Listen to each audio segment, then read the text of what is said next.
from Iowa. CBS News can now project that Donald Trump will win the Iowa caucuses, the first contest in the 2024 Republican presidential race. You might want to stop flying. The FAA is actively recruiting workers who suffer severe intellectual disabilities and psychiatric problems under the FAA's Diversity and Inclusion Hiring Initiative. They're also targeting those with disabilities in hearing and vision.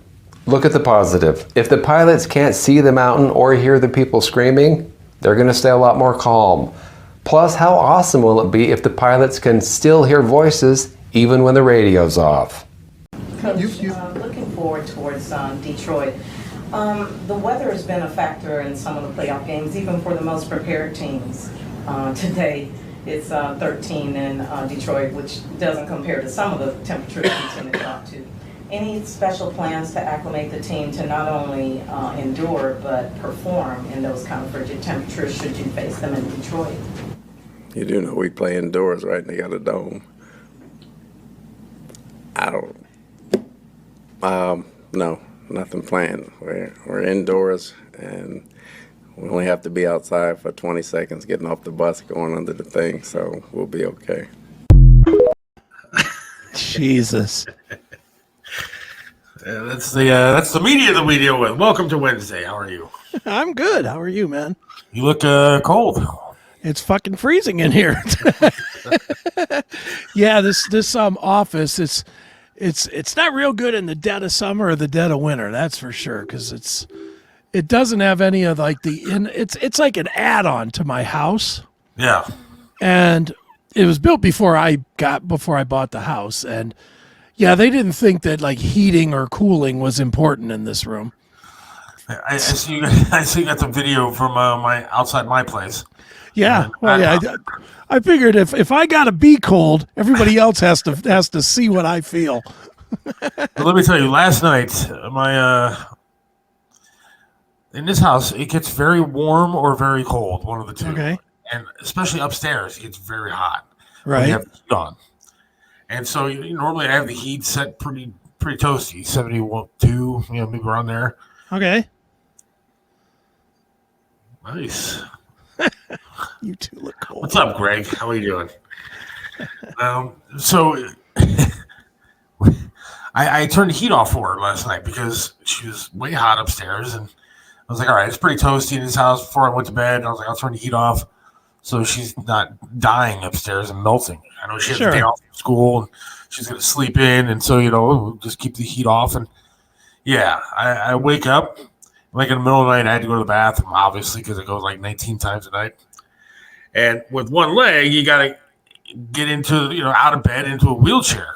Right. And wheel myself into the facilities and go to the bathroom. I got into the wheelchair. It had to be like 2 o'clock in the morning when I first woke up. Right. And it wasn't too bad. When I got on the wheelchair at 4 o'clock in the morning when I next woke up to go to the bathroom, the wheels were stuck cold. Oh, wow. It was so cold in the house. I went and I checked the temperature on the thermostat, and inside the house, it was 45 degrees. Jesus, what happened? I had turned the heat off before we went to bed. Oh, you turned it all the way off. I turned it all the way off. Because I figured, okay, it's a house. It'll stay at least somewhat warm in here until, the morning time. No. It was 45 degrees when I woke up at like 4 o'clock in the morning to go to the bathroom. And what's worse than getting out from a warm blanket to 40 degrees? Oh, my God. And so, now I can't really reach the thermostat from sitting in the wheelchair. Right. And I can't see it, because I'm not standing, so I can't see what the screen says or anything like that. And so now I was just stuck. And so then I ended up putting like 3 sweatshirts on and climbing back into bed and hoping and praying like the tortoise is going to be okay and the pets are going to be all right by, the time 6:30 rolled around and I got up for work. But it was cold, man. It was way cold. Well, it's cold. When I got up this morning, it was, I think, 4 degrees. That's what it said anyway. That's what Google Nest told me. The Google Nest actually said, dress warm. It's 4 degrees. Okay. And it wasn't lying. Man, I've been in this room several times today. I did 3 interviews with bands before doing this. So I've been in and out of this room. And usually, if I have a busy day like that, I'll just sort of stay in here and do some work and whatever. Not today, man. It was like, okay, musician guy, see you later. Getting the fuck out of here because it's cold, man. Just turning the heat down at night. Okay, look, I can adjust the satellite in space. Using a rack and radio station. I can run, for the most part, know how to run live broadcasts wherever we go and all that kind of thing. Right. I can't figure out this thermostat to save my life, man. Like, I try to turn it on, and then, like, it says press hold. There is no hold button, but I hold the button next to where it says hold, and it doesn't seem to hold shit. So I set it at a certain temperature, and it's never the right temperature. I don't understand what I'm doing wrong.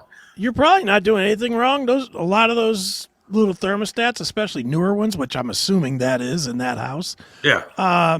It might just have a dead battery in it, which is just like a watch battery. I don't know, but I mean, it seems to, the light goes on, and I'll set it to like 72, right? Mm-hmm. And then I go and check it because I'm like, man, I'm burning up in here. What the hell's going on? And I go and it says it's 78 inside the house. And it supposedly set it at 72. No idea what they're doing. You got it set at like 102. It's ridiculous. And so, like, right now, it was on when I got home. The heat was on. Right. And I was still kind of cold downstairs, but I came up to do the show, and it's 4 million degrees in this office. Well, send some of it this way because it's 4 degrees in this one. It's definitely cold on this side, but holy smokes. Yeah, that's ridiculous. Yeah. Get a thermostat that works on an app. So. Yeah, there's that too. Which yours probably is new enough to do. Look, I'm not getting a new thermostat. No, the one you have, I bet you. House. I'm willing to bet you the one that you have probably has an app that you could connect to it with. I don't think so. It doesn't look that new. It's a brand new house, isn't it? No, this development has been around since the 80s. Oh, I thought they built that house. No, this house has been around for a while. Okay.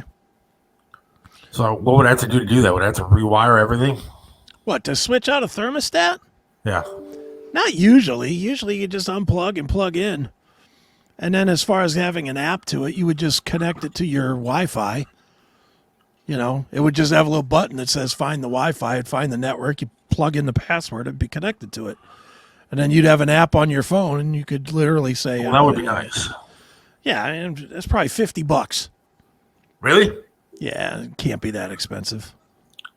That Two-Wheeled Warrior, I'm good. Just went for a bike ride. Now, if you don't know Two-Wheeled Warrior, Greg Mack works at The Fish. He's been on the show. And yeah, he has been on the show. But the audience may not know, everybody. But he bikes everywhere. Like everywhere. It doesn't matter what time of day. It doesn't matter what the temperature is outside. It's literally like 2 outside, and he's biking around. Right. Bravo to him. He said some very kind words to me on Facebook, much like you did. He commented on, actually shared your post, and then said something as well. And I told him that I'd have to go for a ride with him one day. And then I realized that I'm not going to bike anywhere. There's not a shot of that ever again in my life. There wasn't a shot before I lost a leg. But so I told him I'll drive next to him one day while he's biking to work. Gee, what a trooper you are. Why don't you get an Uber and just say, here, follow that bike, okay? Look, man, it's tough enough for me to sit. I fell out of my chair today at work. You think I'm going to bike somewhere? I literally fell out of my chair. Look, it's so embarrassing, too. Because Lenny George is there. He's a nice, great guy. Older gentleman, but he's super cool, super nice guy. Greg knows him.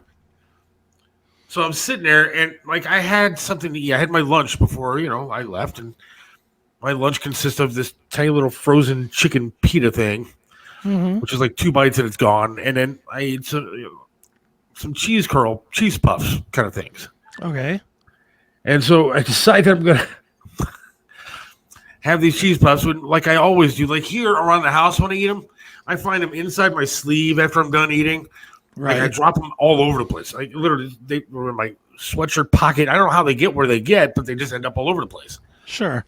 They end up under my bed. They end up in, one ended up in the grate of the heater. I mean, they're all over the place. Okay. But here at least I have a dog and a cat to roam around and eat the shit. But at work I don't, and I didn't realize that I dropped a couple because of course they just drop everywhere. And I went to pick them up. Well, now with the leg the way that it is, I can't bend like I normally would be able to bend. Mm-hmm. So I'm trying my best to get these damn cheese puffs off the damn floor. And, of course, the leg goes sliding right out from underneath me. And I go tumbling to the ground right in front of Lenny like a dick. And then I'm just sitting there on the floor now picking up. Then, of course, I fell onto the cheese puffs. So they shattered, and now there's cheese puff crumbs all over. Cheese dust. And so I'm trying to pick up cheese dust and put it in my hand while I'm laying on the damn ground and trying to get into the garbage can. And he's like, "Do you need a help up?" And I was like, "No." Like, little sore, but my ego is more bruised than anything. Yeah, exactly. Because I feel like an asshole because I can't even sit in a chair right. I wouldn't even sweat it, dude. So at least you tried to pick the stuff up. If I had your condition, if I had your leg or didn't have your leg, more to the point, I'd be like, "Hey, can you get those cheese puffs off the ground?" I would take full advantage and say, "Yeah, I can't get that. Can you get that for me?" We'll get you a hand bike. You'll have arms like Schwarzenegger in no time. There you go. See? That's what xvideos.com is for. Yeah. To give me the arms of Schwarzenegger. At least one. Or one. You'll be riding around in circles on that bike. All right. Rick wants an asparagus update. And I do actually have an asparagus update. Okay. I think that I was, at least the night of eating the asparagus, maybe backed up or something. Okay. Because I didn't feel much. I mean, really, it wasn't too terrible. Sure. I didn't like it. I liked it better with the bacon and the ranch. I couldn't tell. But, yeah, the next, 2 or 3 days after that, all of a sudden I started getting a sharp intestinal pain. And, I could not stop shitting. Well, with the gas, more or less, was really, really bad. Horrible. Okay. And then I had some issues with the going to the bathroom thing, and it was pretty rough, man. And so I'm attributing either I had the flu or I'm attributing that to the asparagus, one of the two. It couldn't have nothing to do with cheese puffs, could it? I think cheese puffs would back you up, right? Those things would. Yeah, they would. Of course they would. You said you were backed up. But I think that the asparagus helped clean everything out. Oh, okay. Well, then that's a good thing. It was on a time delay, if you will. All right. Well, your system was probably so shocked to have something that was actually healthy hit it didn't know what to do. That's what I'm thinking. Yeah, surely nothing to do with the greasy bacon and 3 cups of ranch. There you go. Yeah, I was going to say, that might have made your stomach a little upset. Look, that's like a daily diet. Ranch never affects me in that kind of way. Yeah. I'm sure your body just don't know what to do with those veggies. I'm sure that's what it was. And I'm not saying anything, I won't even mention the restaurant, but I've gone to a couple of nice restaurants with Triv at times. Mm-hmm. Sure. And a few different places. And every time that I've left the fine dining establishments, I don't even make it home. I'm at a sheet somewhere next to death, crawling underneath the stall door, trying to get somewhere to go. Because fine dining and fine food does not sit well with this body. Do you eat steak every time? No. Okay, because I know as I've gotten older, have started finding steak messes up my stomach. It hasn't stopped me from eating it at all, but I just deal with the not feeling good after because I love steak. But I can't eat it like I used to. I just can't. Yes, I'm telling you, it was a shock to my body to get vegetables in there. Well, get more in there. It's good for you. Like Greg again, he makes his own tortilla chips, right? Okay. They're nice, they're spicy, they're good. I've tasted the tortilla chip, but then he had a guacamole dip that he made and brought it in. You think I'm going to eat that while I'm at work? Forget about it. You think a thing of asparagus made me go to the bathroom? If I eat some guacamole or some crap like that, I'll miss my entire shift. I'm not gonna be able to do Bob's show. You are so funny with the food. Anything green, man, I'm telling you, will destroy my insides. You psych yourself out. Because you psyched yourself out with the asparagus, too, and it wasn't as bad as you thought it was going to be. Taste-wise, but it hit me a couple days later. You thought you were going to be mainlining poison. Like, I can't think of anything green that I actually can ingest and digest. Not even iceberg lettuce? Iceberg lettuce is fine. But I never eat, like, the green leafy parts on the outside because people pee on that. So, like, I dig right into the middle of it and get, like, the light green lettuce. So it's barely green. The parts that I eat. You gotta train yourself, man. Train yourself. Eat some green beans. Eat some lima beans. Eat some different stuff. Yeah. Force it to happen. So I got news this week, dude. All right. I don't know if you saw this or not, but I eat green M&Ms. I do that. There you go. Perfect. So what's your news? I got asked to speak next week for at a college, or for a college. I'm not going there. For a college in England. Really? Yeah, next Wednesday. Next Wednesday, I'm going to be giving a little speech for the University of East Anglia in the United Kingdom. Speaking to their about what? Burns really? Stuff. Yeah, they somebody that's like a nurse or something at the hospital that's on site there and is saw something that I wrote and checked out my book and reached out and asked if I would do like a 20-minute talk and then take questions from their I guess they're nursing students. You know, so I'll be That's awesome. I'll be Mr. Aiken, famous writer, next week. See, now that's very cool, though. I mean, like, I would love to give like some sort of an inspirational speech. Well, I don't see why you couldn't. I don't see why you couldn't write the inspirational book.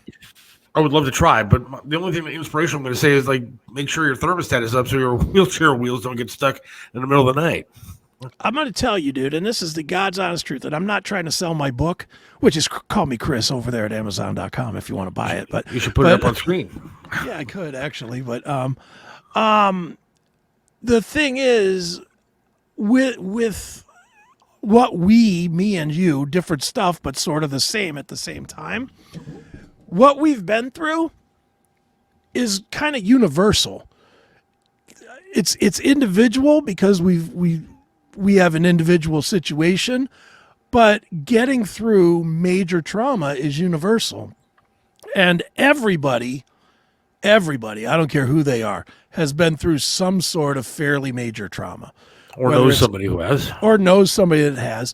And it could be anything. It could be a car accident. It could be a loved one dying from cancer. It could be them getting cancer. It could be losing a limb. It could be me getting fried, getting literally cooked. It could be, whatever it is. And, we all kind of say the same thing. We never knew anybody that had it before it happened, right?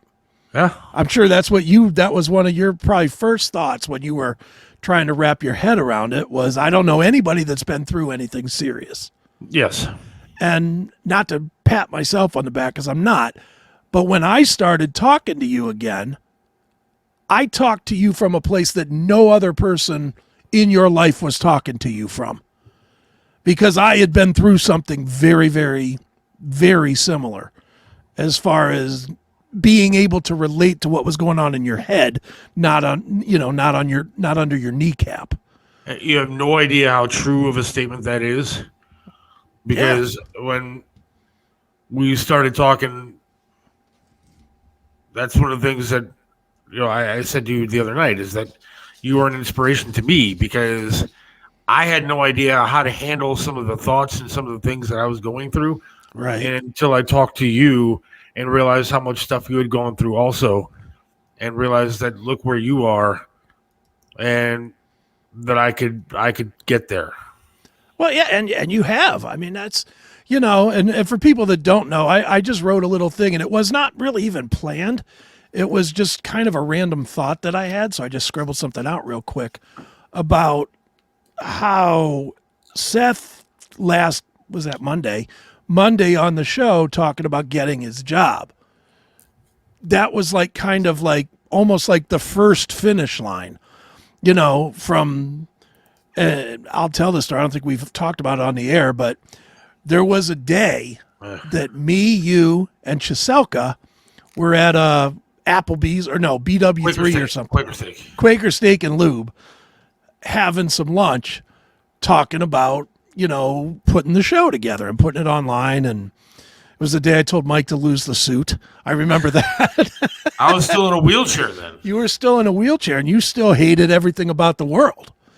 You were absolutely like, there's no way, this is not going to work. My life's over, blah, blah, blah, blah, blah, all this stuff. And I remember distinctly telling you, a year from now, you won't feel this way.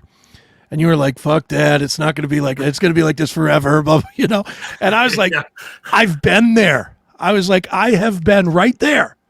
And I'm telling you, it gets better. And it does. And it's different. And you definitely, and this is the kind of stuff that you can't explain to people that have not gone through something super, super major. Your brain changes. How you look at everything changes. I'm sure for you, when you look at just basic shit, when you look at TV and you see Nick Chubb losing his leg to the football game, you're probably like, you pussy, is that it? It's kind of true. I mean, that's...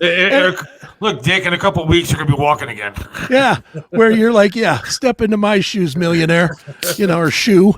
I mean, it's a brain change, and it's about everything. But the one thing that I personally found, especially when I wrote my book, was that I was amazed at how many people just needed to hear somebody else say it. I have gotten thousands of emails, literal number, thousands, since I put Call Me Chris out. And it's always the same thing. I was thinking the same as you. I didn't have anybody to talk to. Nobody could help me. Everybody said the wrong things to me. Does any of that ring true to you like a year ago? Absolutely. And I am so, in a way, thankful for my accident. In a lot of ways, I'm thankful for it. Not in the 14 months of pain, but certainly I would have never been productive. I would have never done the things that I've done. And I would have never been able to write a book like this. I mean, that book is like real raw. And I don't know if you saw it even on Facebook, but anytime I post anything about the book, I get a litany of people from all over the place. They're like, this is the best book I've ever read in my life.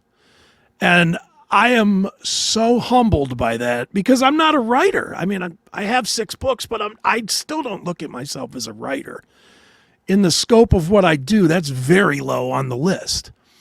And for anybody to think it's the best of anything is truly amazing. And the fact that I've helped thousands of people by telling my story and telling it raw and admitting some stuff I wish that hadn't happened. And, that moves people, man. And you don't give yourself enough credit for how much your story will move people that maybe they're not, it's weird because things that make other people almost suicidal, or not almost, but absolutely suicidal, are less than you've been through. And they're less than I've been through. But it showcases the strength. We showcase the strength. And a lot of times, if you talk to the right person, they can take that message and they can say, well, if he could do it and he lost a leg, or if he can do it and he was, he lost 70% of his fucking skin, I can certainly get through a financial crisis or lost loved one or whatever, and again, it's hard to assess one problem to the other. Yeah. But I really truly believe that even just the fact that we talk about this stuff sort of often, not too often, but sort of often here on this show, I think it probably has helped. I guarantee it's helped somebody, and I guarantee you it probably subconsciously has helped more people than less. And there are a lot of things that, you're right with everything that you said, but there's a lot of things that are tough to admit. There's a lot of things that are embarrassing about what happens to you when you're in the situations that you're in. I mean, and you're right that there's a lot of people that they say maybe not the things you want to hear because they don't really know what it's like. Yeah. Even my poor wife, I mean, she sees me on a day-to-day basis, but she doesn't understand what's going on up there sometimes. Sure. When you are dealing with different things. And I mean, some of the, I'll say, dude, some of the shit that happened, like when I was in the hospital, is stuff that I don't even want to think about ever happening to me again. Embarrassing things, horrible things that I don't even want to dream about happening again. Sure. Because it's not good. And those are the things you live with on a day-to-day basis. And I'll tell you what, man, and after that conversation at Quaker Steak, I mean, I believed you, but you still sit back and go, when is it going to happen? Yeah. Oh, yeah. And there were some dark times sitting in this very office looking for jobs or looking for, like on Google, what's going to happen to me next or what else can happen and how to. And you always look up the worst shit too. Oh, yeah. Am I going to get lesions on this leg where, shit like that? I did that all the time. Like I would get just like the littlest pain that I hadn't felt before. And I'm Googling the worst. Does pain in my ankle mean that I'm dying from burns? Shit like that. I did that like crazy, man. And your head goes into dark places. Yeah. And you don't sometimes see the light at the end of the tunnel. But if you don't keep going, what's the alternative? And yeah, well, and I'm telling you, it sounds so stupid sometimes to say these kind of things, and I don't want to sound like I want to have sex with you and stuff. But like, you were not only an inspiration to me, but there were a lot of times where I just thought about some of the things you said, where I was like, all right, dude, you just got to hang in there, or you got to do this. And as you know, I overanalyze everything. Right. When it came to Chiselka and the discontent that there was between the both of us doing the show. Sure. And how long did it take me before I finally said, all right, I'm done. Had it. Right. I've had enough. And I mean, so I overanalyze everything. And so I always thought though about what you had said and thank God that I'm still around to talk about it. Sure. So I'm happy for you that you're doing that. I think that's awesome. Yeah, it's a great thing, and do they pay for that? I'm kidding. I don't even know. I didn't I don't even ask. ask you. They just ask you to do it. Yeah, they just hit me up on Facebook, and the lady hit me up on Facebook with this big long email, and it was like or a message, and it was like this whole. I checked out your page and I see how busy you are and you probably don't have the time. But it's like it was like she gave me the whole list of reasons I couldn't do it before I ever answered. And I have to get up early let me say this the right way. In Chris time, I have to get up early. In most of you's time, you'll be like, oh, big deal, pussy. I have to be up and ready to do this at 7:30 in the morning, which is a little early for me. I'm usually about 9 o'clock guy. But she just asked me, and then I said, sure, just tell me what I got to do and, how I connect to you or whatever. And she sent it over to me, and she sent a little, syllabus and some ideas of, they want me to write a little like 200, 300 word thing, to kind of introduce who I am and whatnot, which, wow, 200-300 words. I wonder if I can do that. But, it just was, it went pretty easy as far as getting it scheduled. And I don't think she was ready for it because I just answered right back and said, sure, whatever. You know, I'm always willing. It's one of those things that I look at, and I know you know this, but the rest of the world may not. I will always do stuff to give back in this arena. Just like when I gave the books to the burn people when they came on with you and Mike. Yeah. I couldn't put my hand up quick enough to give something back to that because I truly love and respect what those people did for me. And this is another thing. This is a group of people that will be doing the same thing that I respect for the next guy that, you know, gets caught in a house fire or gets blown up at a steel plant or whatever. You know, and I want them to be good and I want them to understand the other side of it where it's not just a meat market that they come in and slice this and stitch that and move on to the next person. You know, I want them to see that. So, yeah, it really came together pretty quick and pretty easy.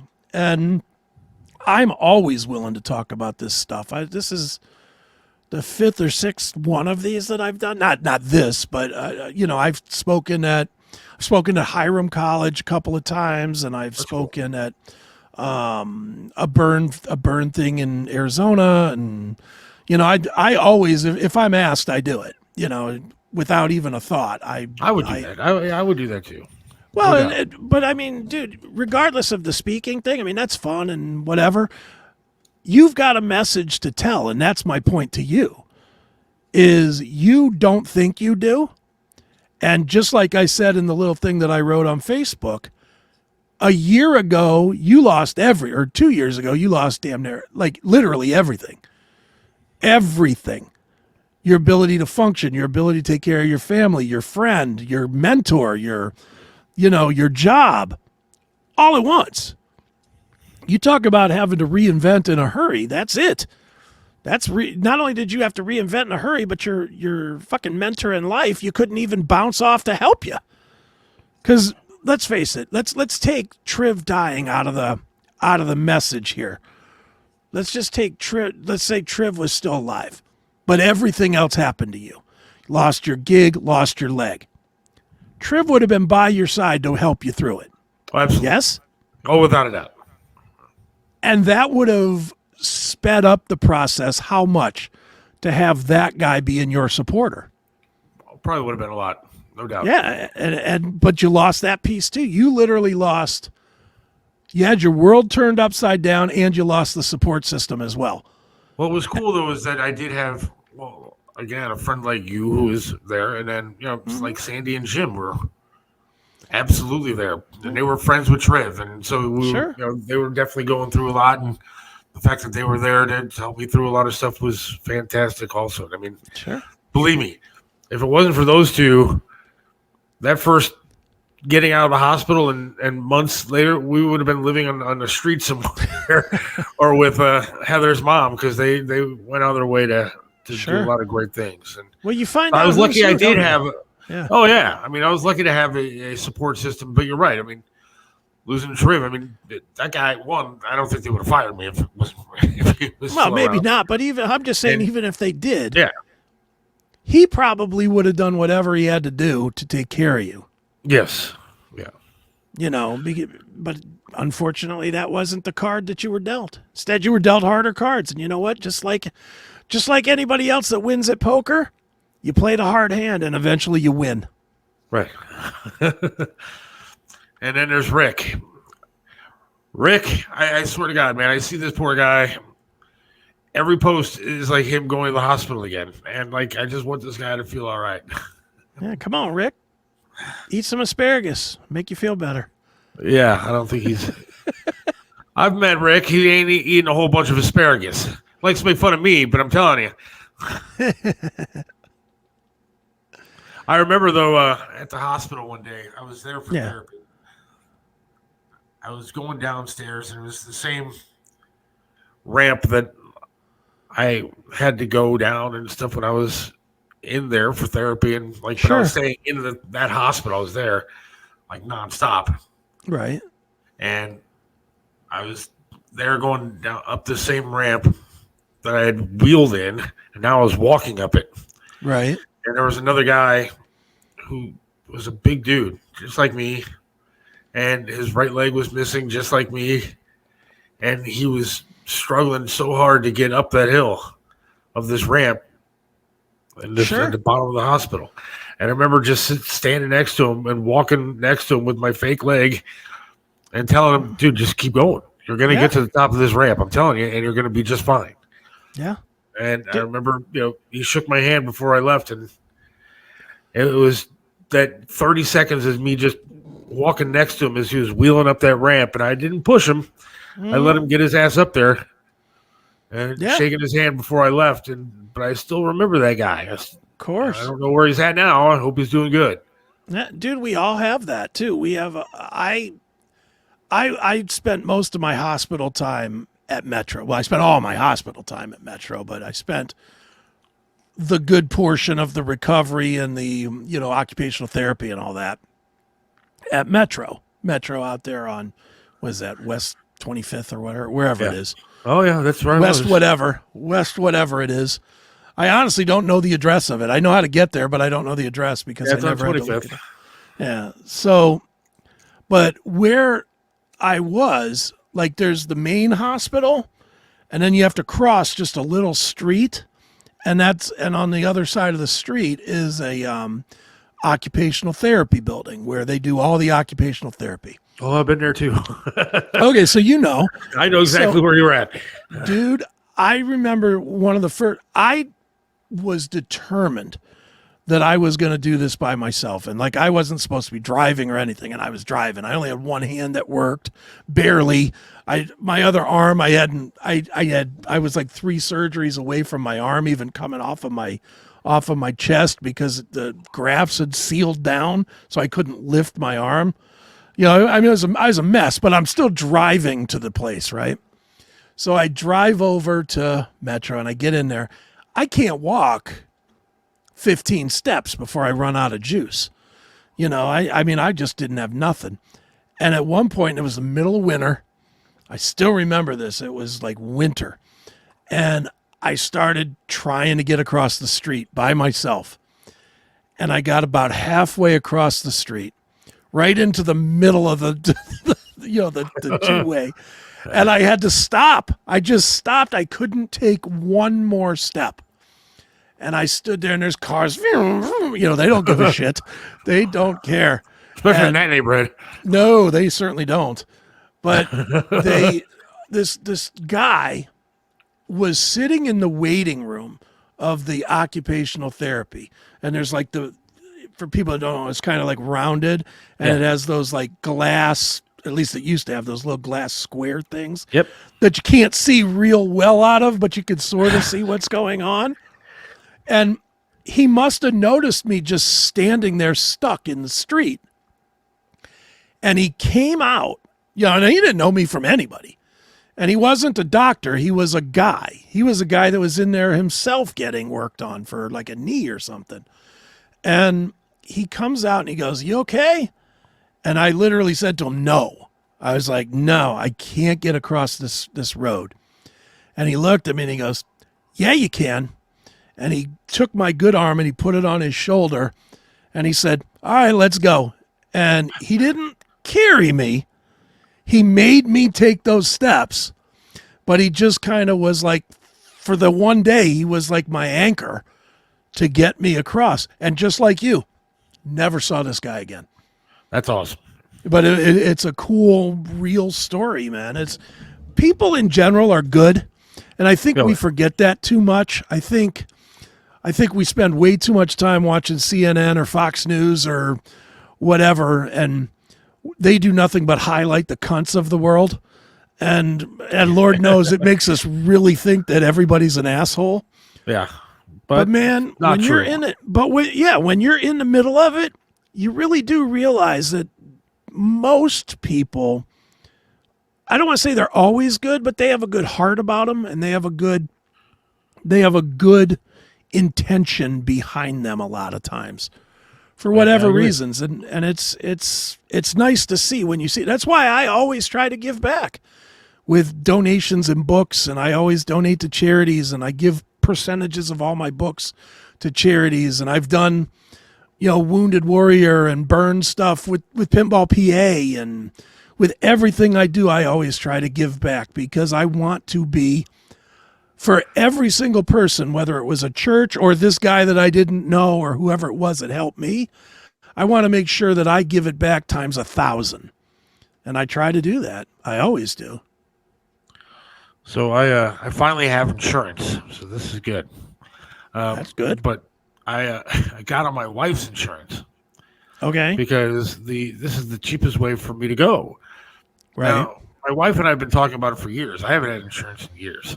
Okay. And it finally hit when I got sick, and the reason I ended up at Metro is because I had no insurance. Sure. And let me tell you, when you go to a hospital and you have no insurance, the care that you get is not exactly the care that you would get if you had money coming in. Oh yeah. And because the hospital knows they know that you're a drain on them. Yeah, there's many a day where I spent on a stretcher in the middle of a waiting room in the bottom of the hospital, just sitting there because they didn't have a room to put me in. And then when they did put me in a room, I sat in a room that was not a private room. It was a room that they would take literally, and I'm not joking. I'd be laying there, and it would be the middle of the night, and they would have some drug addict that was in handcuffs, and they'd bring him into my room, lay him down on a stretcher next to me, and the guy would be coughing and hacking and next to death, and then as soon as he sobered up, they'd come get his ass and take him out and let him go. And it happened numerous nights. I'll bet. I sat in a room next to a woman that literally was just a crazy person and was screaming every night, and didn't stop, never stopped screaming. It was Oh my just God. stop yelling. Because she was crazy. Right. So, when you don't have insurance, man, they really know how to make sure that you don't have insurance. No, they don't care. Finally got on my wife's. And I don't know why we didn't do this for years, because it's all she did was add me to the family plan. It's an extra $40. Right. And for that little bit of money, I suffered through a lot of shit in the hospital because of it. Yeah, I don't doubt it. Dude, I'm going to pop one quick picture up here just because I try never to talk about this stuff without sharing this dude. This might be, other than my kids being born, this very well, that picture right there might be the happiest moment I've ever had in my entire life. This is my doctor, Dr. Richard Fradian, who put me back together. And this is him holding my book, which to me was the greatest accomplishment I've ever had in my entire life. To be able to come back to his hospital and say, here I am, here's what I did, because of you. And man, that's a cool feeling right there, man. That's awesome, dude. That's good stuff right there, man. I had a lot of doctors that did a lot of things because... Sure. I don't know what the process is for taking off a leg. I can't imagine they just stick it in a guillotine and just let it rip. No, probably not. So I don't know what, I'm assuming that they have to take your vessels and all that kind of crap and kind of sew shit together and make sure you're not bleeding all over the place and inside and all that. I don't know. I really don't know what the process is for amputation. But so I know I had a few doctors that were working on me. But I consider myself... I'm a Cancer sign, so I'm an emotional person to begin with. Okay, sure. But I try not to be overly emotional, especially in certain circumstances. I'm still a man, all right? Mm-hmm. But I remember I went to the doctor to get a checkup on the actual leg, and this was maybe 6 months ago. Okay. And one of the doctors that worked on me when I went in that night, when I had no idea what was going on. I went in and they had to take my leg off. But one of the doctors that worked on me came in. I didn't know who he was or anything. The guy started talking. And I literally broke down in tears. Yeah. And he's like, what's wrong? And I remembered his voice from sitting with me in my room the day after they chopped off my leg when I actually was out of the coma. Right. And I remembered just his voice. I didn't remember what he looked like. I didn't remember any of that Sure. stuff. I just remembered that voice talking to me and telling me that everything was going to be all right. And he sat in my room for hours just making sure that I was okay. Mm-hmm. And when he was sitting there just talking to me, again, I didn't know what he looked like. I just heard his voice and started crying because that meant more to me than anything. Because Sure. my family wasn't allowed to be in there. Nobody was allowed to be in there. And I just remembered that voice talking to me and telling me that everything was going to be all right. Right. So those doctors, man, they are something. And they mean a lot to people. Oh, they do. Yeah. And they don't get nearly enough credit. I mean, they get a lot of credit, obviously, and they certainly get a good Paycheck. amount of money. But for me, the nurses were the thing. And the doctors were great. Dr. Freddie Ann is literally my hero in life. He's my Triv. You have Triv in your life as your hero, mentor, etc. Dr. Freddie Ann is that guy for me because he took me when I was just a charred bag of meat that was dead, that was literally shocked on the table back to life. And, I've been able to do so many things that I just wasn't supposed to get. 69% is how much I was burned. And look it up. Look up the survival rate for like anything over 50%. It's like 5% or something. Might be more now because the technology's better, but back then it was like 3 to 5% survival rate. I mean, I was supposed to die. That was what I was supposed to do. I was supposed to just be dead and done and gone. And I've been able to accomplish so many things since. Like everything I've ever accomplished has been after that. Whether it's writing all the books, the radio shows, the network, the podcasting network, Pinball PA, Aiken IT, Starving Artist, the new business that I'm doing with Johnny. It's like I have like this myriad of shit that if 5 people came and each of them took a piece of my story and said that was their story, you would think that you had 5 successful people. Yep. And I've done it all myself because of this one guy that found a way to patch me together somehow. And I don't forget it. I don't forget his work. I don't forget those nurses.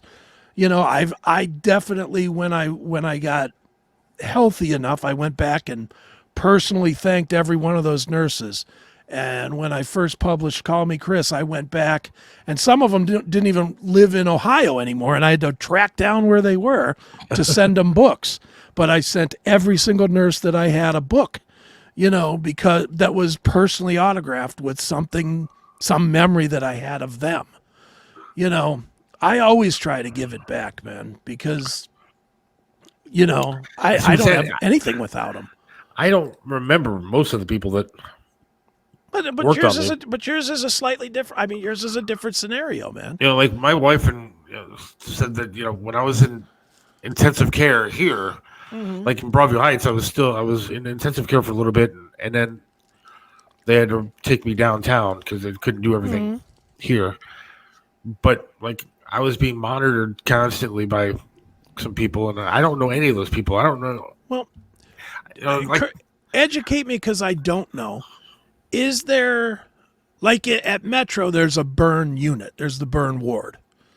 Is there an amputee ward, or is it just surgical and then you go to ICU and then you're, into rehab or whatever? Right? Yeah, it was pretty much like that. There was no amputee ward. I mean, in fact, even when I was in therapy at Metro, because I had to stay there for a few weeks, and that building was over by the zoo. Not the main campus. Yeah. And they had me like on the 8th floor, and I remember getting on the elevator and looking at the who's on the 8th floor. Sure. And it was like brain trauma people. Why are they sticking me on the floor with brain trauma? I was like the only amputee up there. Like, right. My dad said, "Well, why don't you make friends with some of the other people that are up there with you?" And I was like, because they're all have brain trauma and they don't know what the hell is going on. Yeah, exactly. I mean, some of the therapy they had me doing was like put this puzzle together, and it was a puzzle literally for like second graders. Right. I'm like, Okay, I lost my leg. I didn't lose my exactly. mind. Now, if you wanted you to put it together with your toe or something, now you're talking. Right, but like I'm sitting there putting together this puzzle that has like giraffes on it, and like big pieces like the size of like right. This.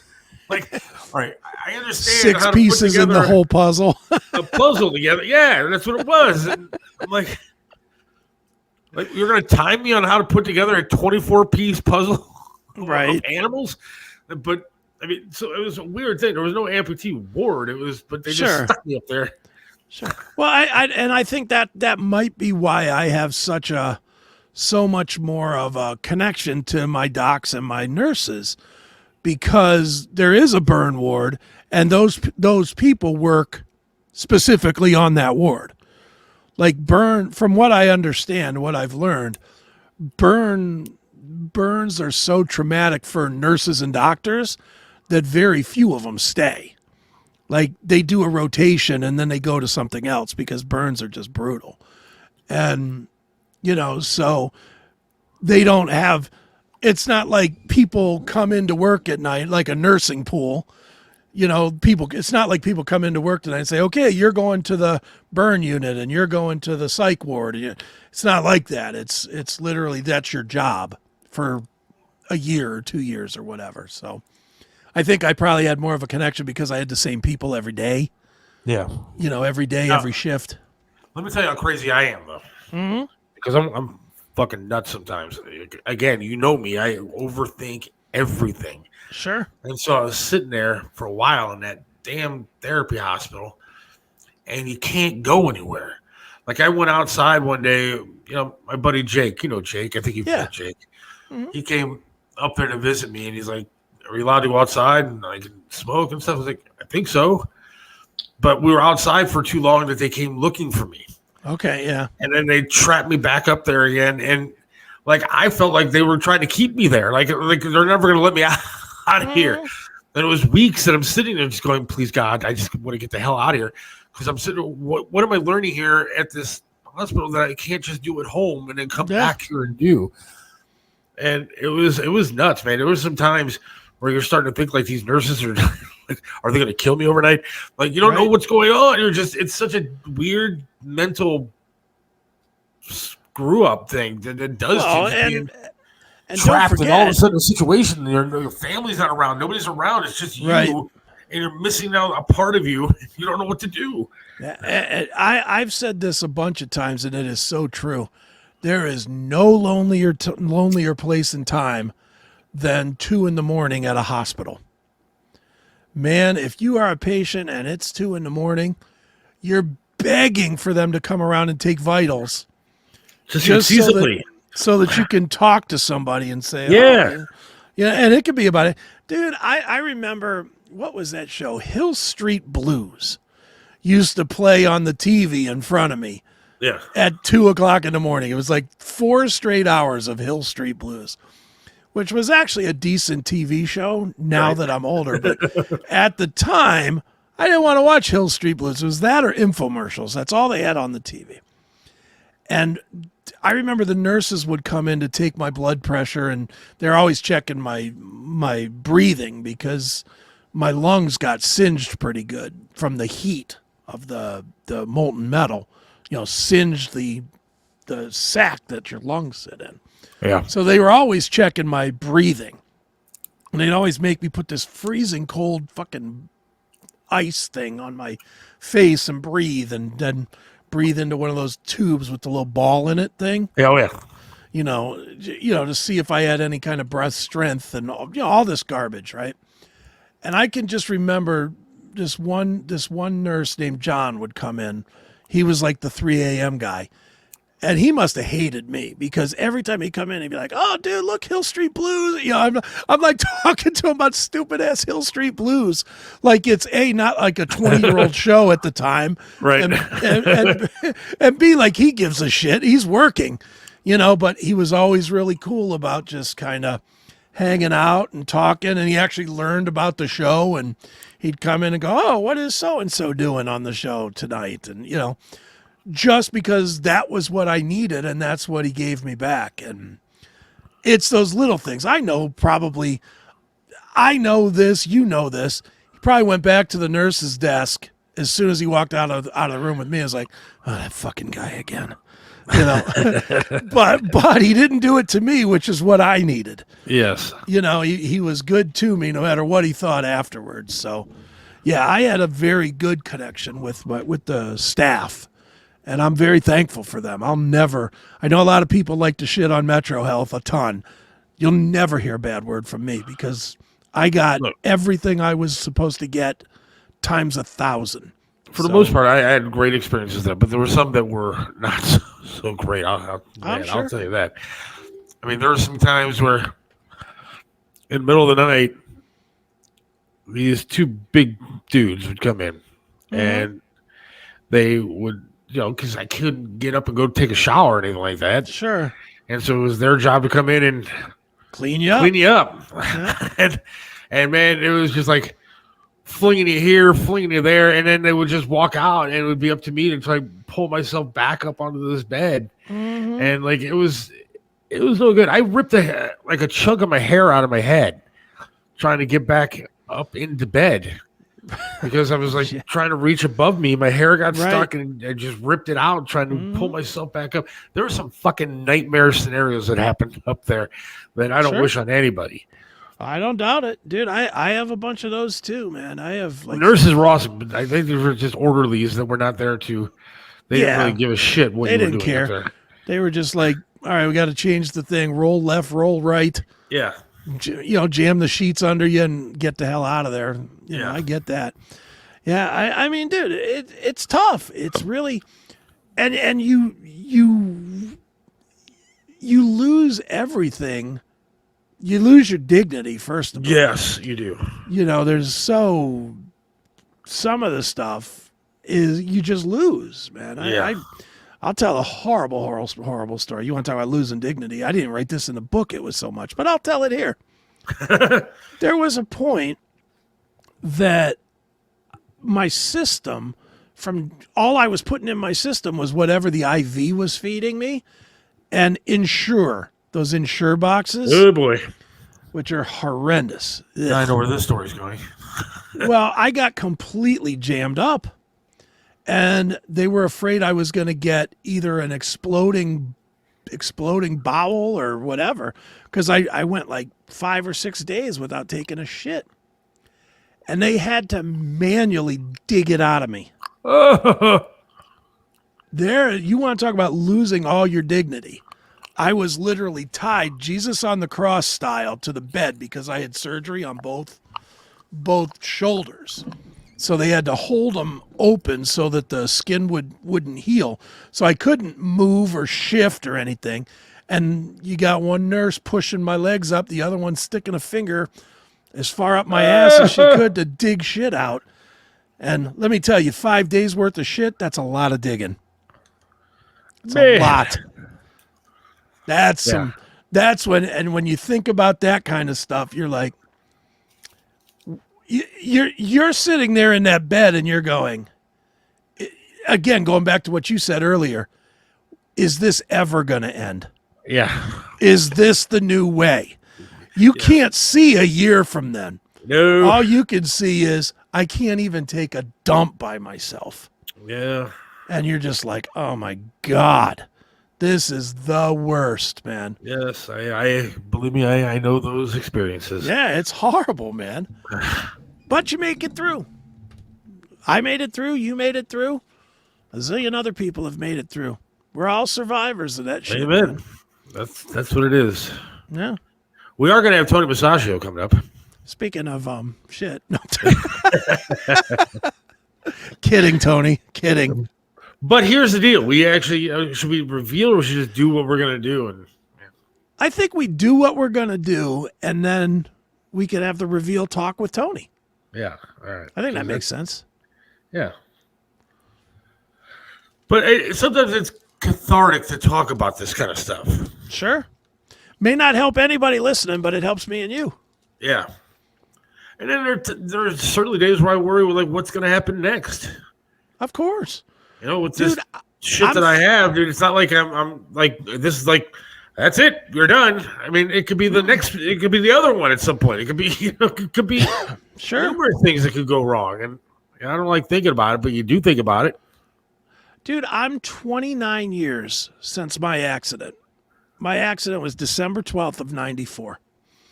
And, so I've gone 29 plus years. And I still worry about, certain things like, COVID was a big, big problem for me. Not that it's not a problem for everybody, but it was much worse for me because the top like 15, 20% of my lungs don't work like at all. They just don't take in air and process it, or because they got this part up here got singed. Like when I was standing in front of the furnace and it blew up and all the molten hit me right there. It just hit me and singed, and the shit was 1,500 degrees. So even though it didn't get all the way through the muscle or into the muscle and into the bone and everything, just imagine standing an inch away from something that's 1,500 degrees. Everything inside gets the effect of that. So the tops of my lungs don't really work super well, which is why people probably didn't notice it at all. You may not have even noticed it at all, but from about September on, I've always had a hoodie on. Always. And it's because I got to do everything I can not to get a cold, not to get pneumonia. I've had pneumonia 7 times because my lungs are weak, and they're always going to be weak, because of the damage that they took. So I'm constantly, it's still 60 degrees and I'm wearing a hoodie because I got to protect myself a little bit. And that's one of the ways that I can, is by always being warm.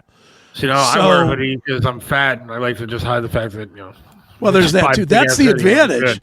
That's the advantage to this thing, is that I can hide the fat in the hoodie. But believe me, there's some days when it's like 63 degrees and I'm wearing a hoodie just dying, because I'd rather just be in a t-shirt and shorts or whatever, and I'm not. But it's just one of those things. It's little things that you adjust to, and I still worry about it 29 years later, man. 29 years later, this September, I was wearing a hoodie.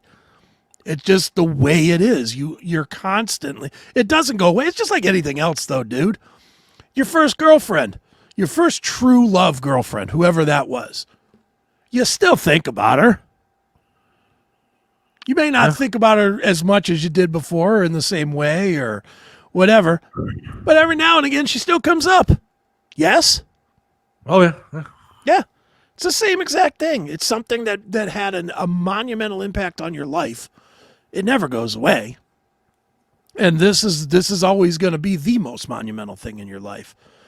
There's not going to be another day in your life, there's not going to be another day in my life that we don't think about our situation or the day that it happened. April 17th. Yeah, and I'm sure you thought about that day every day since then. Of course. And I still think, I know the day, I know the time, I know how I got to the hospital. I remember everything right up until I went into the coma. Everything. The last things I remember, I remember when I was sitting on the couch the night before. Right. My wife had left and gone to her sister's house with our daughter because I was being a dick and she didn't know why I was being a dick. Right. And she thought I was just being an asshole, didn't think there was anything medically wrong. Okay. And so she had left. And it wasn't me, though. I wasn't me. I was yelling about stuff. I don't even remember yelling. But I remember sitting on the couch and I put a plastic bag around my foot because it was bleeding. Then I don't remember anything after that until the hospital came, or the ambulance came. And the only thing I remember about the ambulance was they came to the house and they asked me to get on a stretcher. And I said, well, how long am I going to be gone? I just remember that. And the guy told me, we'll have you back in an hour. And I was like, all right, because I wanted to come home and relax. Sure. And no, that didn't happen. A month later, Right. over a month later, I was home. But that's all I remember. Then I remember the next thing I remember was like 3 days later, they pulled the tubes out of my throat. And I remember gasping for air. Yeah, I remember that. That's brutal. And it was brutal. It was beyond brutal.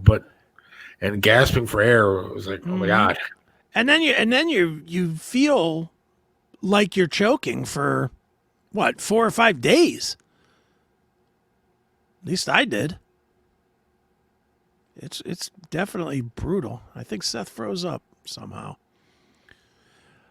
All right, well, Seth froze up. We're having fun here, talking horror, I guess. But let's do this. Since Seth is obviously going to have to boot and come back, I am going to go and play a little commercial, and then we'll be back. So hang out. It is the Seth Williams Show. It's me, Chris Aiken, and we will be back shortly.